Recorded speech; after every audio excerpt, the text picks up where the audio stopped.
नमस्कार, खबरों का पंचनामा देख रहे हैं आप। मैं हूं आपके साथ पूजा। हम लेकर आए हैं देश और दुनिया की 5 बड़ी खबरें जिस पे चर्चा के लिए मेरे साथ स्टूडियो में मौजूद हैं कैपिटल टीवी के editor in chief doctor Manish Kumar. Doctor साहब, बहुत बहुत स्वागत है आपका। धन्यवाद। सबसे पहले नजर हेडलाइंस पर।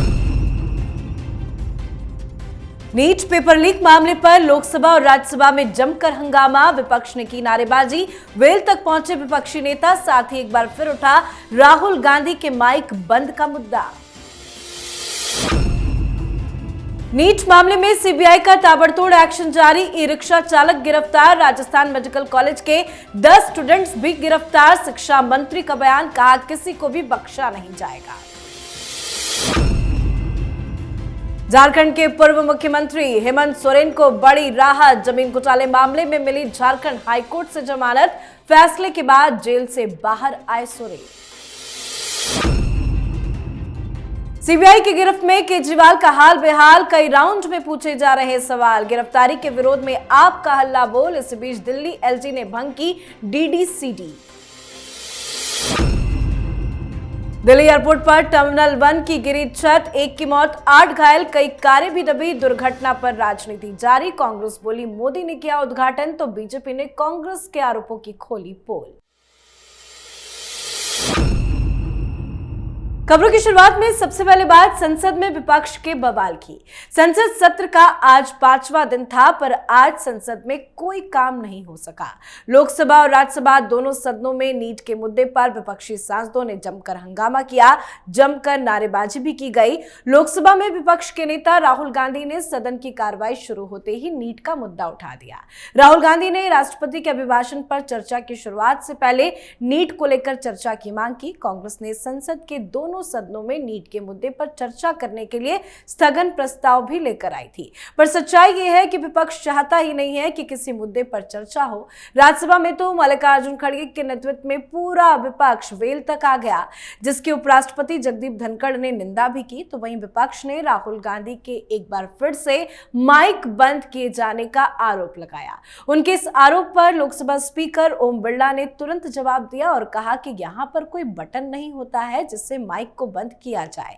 कांग्रेस के कई नेताओं ने भी माइक बंद करने के मुद्दे पर हमला बोला। बवाल को देख सदन की कार्रवाई को सोमवार तक के लिए स्थगित करना ही पड़ा। क्यों विपक्षी सांसद इतना बवाल कर रहे हैं, समय क्यों बर्बाद कर रहे हैं? देखिए, ये जो आज हुआ है वो एक घटिया राजनीति, एक साजिश के तहत काम हुआ है। ये क्यों, आप इस चीज को समझ लीजिए। संसद की कार्रवाई जो होती है उसके एक दिन पहले इन लोगों की बैठक हुई। क्या तय हुआ, जनरली क्या क्या विषय लाया जाएगा, किस पे हम क्या बात करेंगे, कौन से मुद्दे बाद में उठाए जाएंगे, कौन से मुद्दे पे हम लोगों को आज काम करना है, इसके लिए बाकायदा फ्लोर लीडर्स अलग अलग पार्टीज की वो बातचीत करते हैं। क्या तय हुआ था कल तय यह हुआ था कि 21 घंटे राष्ट्रपति के भाषण के ऊपर बहस होगी। इस बात पे ये लोग एग्री करके आए और उसमें यह भी बातचीत हुई कि चूंकि राष्ट्रपति महोदया ने नीट का मसला उठाया है तो उस पे भी चर्चा, आप अपने भाषण, सबको मौका है, सबको टाइम दिया हुआ है, आप उसमें कोई भी मुद्दा उठा सकते हो। और इसके बाद हम कोई भी मुद्दा, चाहे वो नीट का हो या किसी भी मुद्दा जो विपक्ष चाहता है, उस पे हम बातचीत करें। तो कल आपने करार किया, आज आ गए फिर वही उद्दंडता पे कि सदन नहीं चलने देंगे, विल में आ गए सब कुछ। वो तमाशा इन लोगों ने क्रिएट किया। क्यों किया? वो देश को मैसेज देना चाह रहे हैं कि हम पार्लियामेंट नहीं चलने देंगे। पिछले 5 साल तक राहुल गांधी, कांग्रेस पार्टी, तमाम विपक्ष ने यही काम किया। लोगों ने सीटें ज़्यादा दे दी। इनको लगता है कि बिल्कुल सही काम करते हैं, लोगों को अच्छा लगता है। ये शोर हंगामा पार्लियामेंट में जो है काम नहीं होने देने से विपक्ष और मजबूत होती है। तो ये तो पब्लिक के हिसाब से उनको तो ये लग रहा है कि भाई सीटें बढ़ जाती है। तो ये मसला ये है। दूसरी चीज, माइक बंद कर दिया। माइक स्पीकर नहीं बंद करते हैं, आप इस चीज को समझिए। जब कभी भी, ये प्रोटोकॉल है, कोई ऐसी बात पार्लियामेंट के अंदर, जैसे कोई हंगामा हो रहा है, चाहे बिल में घुस जा रहे हैं, पहले क्या होता था कि बिल में चल रहे हैं तो वही दिखता था। अभी आप बिल के अंदर जाएंगे, कैमरा आपको नहीं दिखाएगा। ये बाकायदा गाइडलाइंस इन्हीं लोगों ने तय किया है, सारे लोग मिलके। और जब भी स्पीकर ये बात कहते हो कि this will not go on record, जो लोग कैमरा चला रहे हैं, जो पीसीआर रूम जो है, वहां से बाकी सारे माइक्स को ऑफ कर देता है।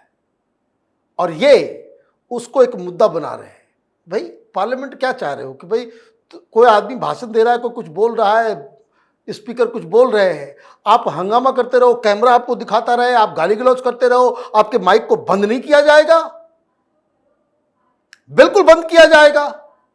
तो ये राय का पहाड़, ये जो है ना विक्टिम कार्ड जो है, इनको वो फॉर्मूला मिल गया है कि उद्दंडता करो, देश की जनता वोट करेगी। इस तरह के आरोप लगाओ, देश की जनता वोट करेगी। पिछली बार वोट किया तो यही अगले 5 साल तक होगा, ये काम धाम नहीं होने देंगे। जी, तो संसद में नीट को लेकर जमकर बवाल हुआ। नीट मुद्दे पर संसद में विपक्षी सांसदों के विरोध पर शिक्षा मंत्री धर्मेंद्र प्रधान ने कहा कि सरकार हर तरह की चर्चा के लिए तैयार है, लेकिन सब कुछ परंपरा और मर्यादा के तहत होना चाहिए। उन्होंने ये भी कहा कि दोषियों को बख्शा नहीं जाएगा। और खबर यही है कि नीट पेपर लीक को लेकर सीबीआई जबरदस्त एक्शन में है। अलग अलग राज्यों में ताबड़तोड़ छापेमारी की कार्रवाई जारी है। नीट परीक्षा में फर्जीवाड़े के तार अब राजस्थान में झालावाड़ मेडिकल कॉलेज से जुड़ चुके हैं। यहां जांच एजेंसियों ने डमी कैंडिडेट बनकर परीक्षा देने के आरोप में 10 छात्रों को गिरफ्तार किया है। साथ ही झारखंड के हजारीबाग से एक ई रिक्शा चालक को हिरासत में लिया गया।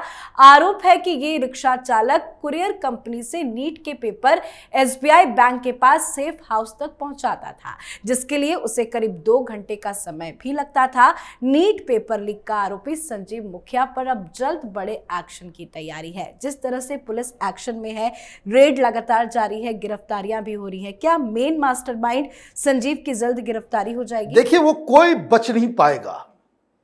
और ये जो हंगामा, ये सारी चीजें हो रही है, 2 चीजें समझने की है। कोई पहली बार ये पेपर लीक नहीं हो रहा है।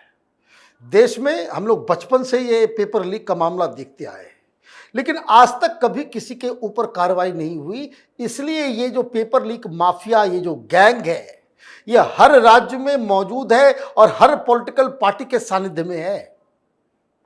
100 बात की एक बात, बिना पॉलिटिकल प्रोटेक्शन के इस तरह का गैंग देश में ऑपरेट नहीं कर सकता।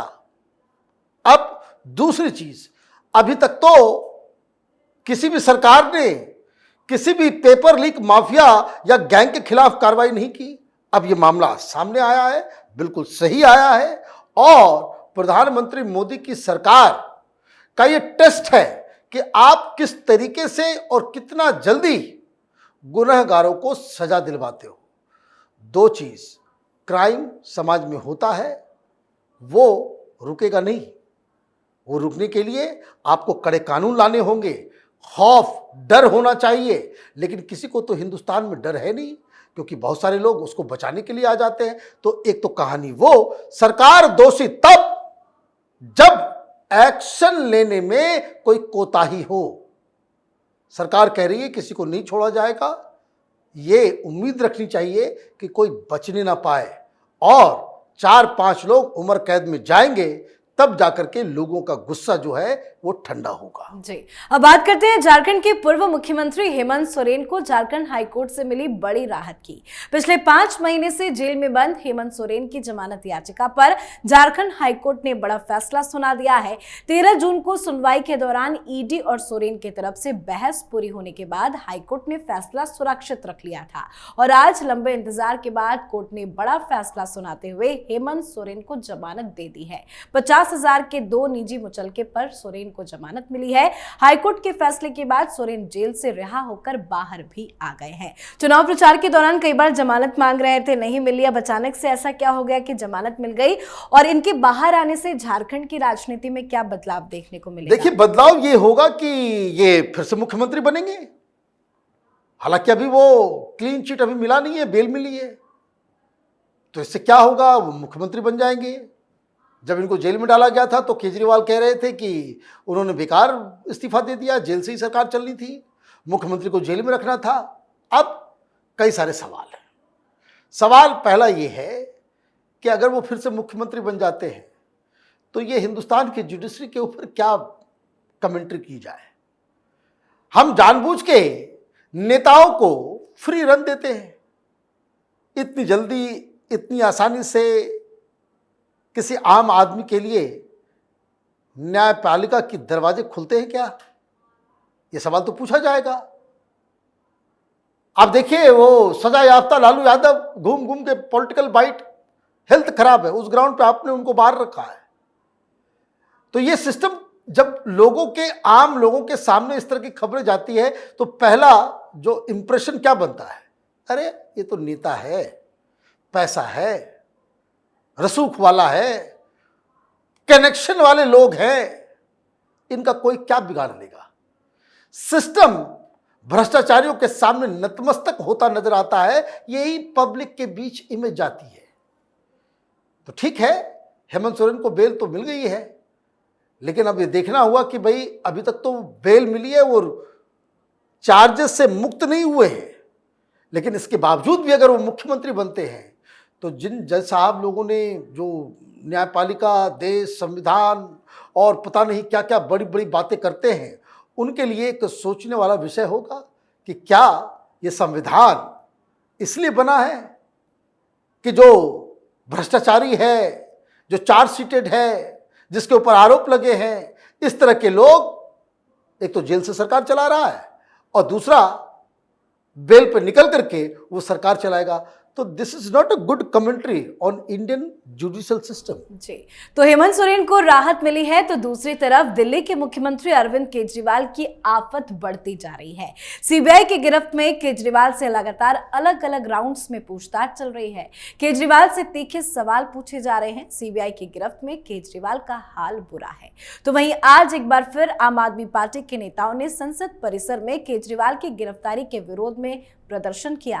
केजरीवाल की गिरफ्तारी को तानाशाही बताया। साथ ही 29 जून को यानी कि कल सड़क पर उतरकर देश भर में विरोध प्रदर्शन करने की बड़ी तैयारी है।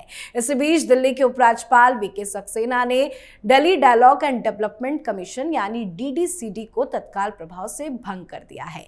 इसके अलावा उन्होंने आयोग में कार्यरत गैर आधिकारिक सदस्यों की सेवा समाप्त करने को भी मंजूरी दे दी है। एलजी के फैसले पर आम आदमी पार्टी ने कहा है कि वो उपराज्यपाल के अवैध फैसले को अदालत में चुनौती देगी, जबकि कैबिनेट मंत्री सौरभ भारद्वाज ने एलजी पर ओछी राजनीति करने का आरोप लगाया है। कल केजरीवाल की सीबीआई रिमांड खत्म हो रही है। पूछताछ में क्या चल रहा है? क्या एक बार फिर से सीबीआई केजरीवाल की रिमांड मांगेगी? देखिए, रिमांड मांगने की अभी आवश्यकता होगी, क्योंकि जो खबर आ रही है कि वो अभी सीबीआई ये चाहती है कि आमना सामना कराया जाए। कई सारे सवाल पूछे जा रहे हैं। ये एक ऐसा खेल है जिसमें केजरीवाल बुरी तरीके से फंसे हुए हैं। कारण सीबीआई केजरीवाल के रोल की जांच कर रही है और ईडी इस शराब घोटाले से कमाए गए पैसे की जांच पड़ताल कर रही है। केजरीवाल को बेल तब मिलेगा जब केजरीवाल ये साबित कर पाएंगे कि उनका इस घोटाले से कोई रिश्ता नहीं है। अगर सीबीआई ये साबित कर दे कि उनके इजाजत के बगैर इस घोटाले में कोई भी काम नहीं हुआ, तो फिर बेल मिलना ईडी के केस में मुश्किल होगा। एक दूसरी चीज, दिक्कत क्या है, आम आदमी पार्टी वाले अकेले ही प्रोटेस्ट कर रहे हैं। राहुल गांधी नहीं खड़े हुए साथ में, कोई साथ में लोग जो है ये सड़कों पे कल उतरेंगे तो कल आप भी रहेंगे, हम भी रहेंगे। क्या लग रहा है इस लोगों को कि इस देश में लोग जो है भ्रष्टाचारियों की मदद करेंगे? कुछ सीटें आ गई इंडी गठबंधन को, तो इसका मतलब ये नहीं कि इस देश की जनता ने यह तय कर लिया है कि तमाम भ्रष्टाचारियों को समर्थन देने के लिए सड़कों पे लोग उतरेंगे। इनके अपने कार्यकर्ता, इनके अपने नेता, इनके अपने पार्षद, इनके अपने विधायक जो दिल्ली के अंदर हैं, वो सामने आ जाए, एकजुटता दिखा दे, तो वही बहुत बड़ा अचीवमेंट हो जाएगा आम आदमी पार्टी के लिए। दिक्कत क्या है, देश का कानून और डेमोक्रेसी के नाम पे ये सिस्टम लुंज पुंज हो गया है। जिसको जो मना रहा है वो कर रहा है। लोगों को लगता है कि बड़े बड़े वकील को पैसा देने के लायक आपके पास कुवत है, तो फिर आप सिस्टम को अपने हिसाब से मोड़ सकते हैं। लेकिन ये कहना पड़ेगा कि हेमंत सोरेन कम से कम इससे बेहतर है। उसने अपनी कुर्सी की इज्जत बचाई इस्तीफा देके, लेकिन अरविंद केजरीवाल वो तो जेल से ही, कस्टडी से ही, तिहाड़ में बैठ के ही ये मुख्यमंत्री बना हुआ है। किसी जज ने आज तक ये नहीं पूछा कि भाई साहब जेल में पड़े हो, क्यों नहीं इस्तीफा दिया। मामला सुप्रीम कोर्ट में भी गया, हाई कोर्ट में भी गया, रॉजबनी कोर्ट में। हिंदुस्तान में कोई ऐसा जज ही नहीं है जो ये सवाल कर सके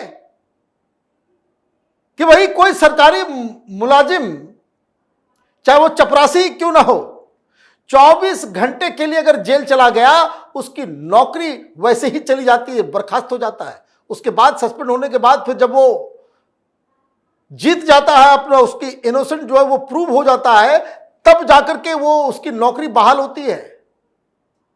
नेताओं के लिए अलग कानून, कर्मचारियों के लिए अलग कानून, आम लोगों के लिए न्यायपालिका की दृष्टि, उसका बर्ताव अलग। पैसे वाले, रसूखदार, मालदार और बड़े बड़े वकील को पालने वाले लोगों के लिए न्यायपालिका का अलग रुख। तो बहुत सारी चीजें हैं इस देश पे। राम भरोसे चल रहा है ये देश। जिसको जो मना रहा है वो कर रहा है। बिल्कुल। आज की आखिरी खबर में बात दुर्घटना पर ओछी राजनीति की।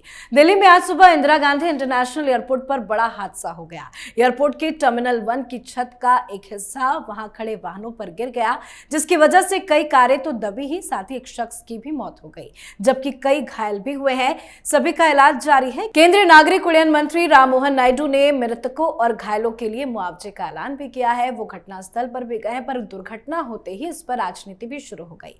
कांग्रेस कई नेताओं ने आरोप लगाया कि जिस टर्मिनल की छत गिरी है उसका उद्घाटन प्रधानमंत्री मोदी ने किया था। विपक्ष इसमें भ्रष्टाचार और नियमों का पालन न करने का आरोप लगा रहा है, तो वहीं मोदी सरकार भी जवाब के साथ तैयार है। कांग्रेस के इन आरोपों पर राममोहन नायडू ने पलटवार किया और उन्होंने कहा कि दिल्ली एयरपोर्ट टर्मिनल की जो छत गिरी है उसका उद्घाटन पीएम मोदी ने नहीं किया था। उन्होंने बताया कि जो हिस्सा गिरा है उसका निर्माण और उद्घाटन साल 2009 में यानी यूपीए की सरकार के समय हुआ था। इतनी बड़ी दुर्घटना हो जाती है, इस पर भी किस तरह की राजनीति हो रही है? देखिए, कांग्रेस पार्टी राहुल गांधी के नेतृत्व में झूठ, प्रपंच, अफवाह और सोशल मीडिया में जो गैंग उसने तैयार किया है, उसके जरिए भारतीय जनता पार्टी मूर्ख साबित हो रही है। भारतीय जनता पार्टी के पास इस तरह के प्रोपेगेंडा को रोकने का कोई तरीका नहीं है। एक बवाल मचता है, सारे मीडिया वाले करे हुए प्रधानमंत्री ने इनॉग्रेट किया होता तो हर व्यक्ति के फोन पे उस इनॉग्रेशन की तस्वीर होती। तमाशा बना रखा है इन लोगों ने। लोगों की जान जा रही है और इनको राजनीति पड़ी हुई है।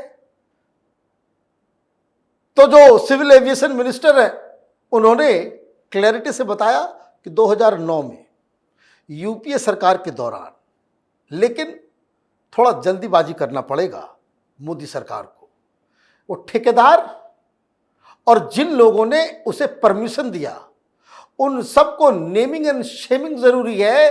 और ये जो कंपनियां जिन्होंने इसको बनाने और इसको मेंटेन करने का करार किया था, इमीडिएटली उसे गिरफ्तार करके आप लेकर के आए।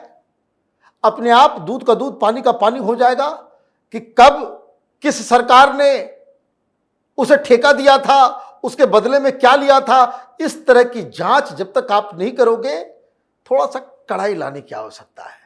नहीं तो अगले 5 साल तक ये ऐसे ही भारतीय जनता पार्टी को अपने झूठ से टोपी पहना पहना करके जो है वो दौड़ाते रहेंगे और मोदी सरकार इन लोगों के पीछे दौड़ती रहेगी। जी, बहुत बहुत धन्यवाद सर समझाने के लिए। धन्यवाद। खबरों का पंचनामा में आज के लिए फिलहाल इतना ही। देश विदेश की बाकी खबरों और उनके सटीक एनालिसिस के लिए देखते रहे कैपिटल टीवी। हमें लाइक कीजिए, शेयर कीजिए और कैपिटल टीवी को सब्सक्राइब कीजिए। नमस्कार।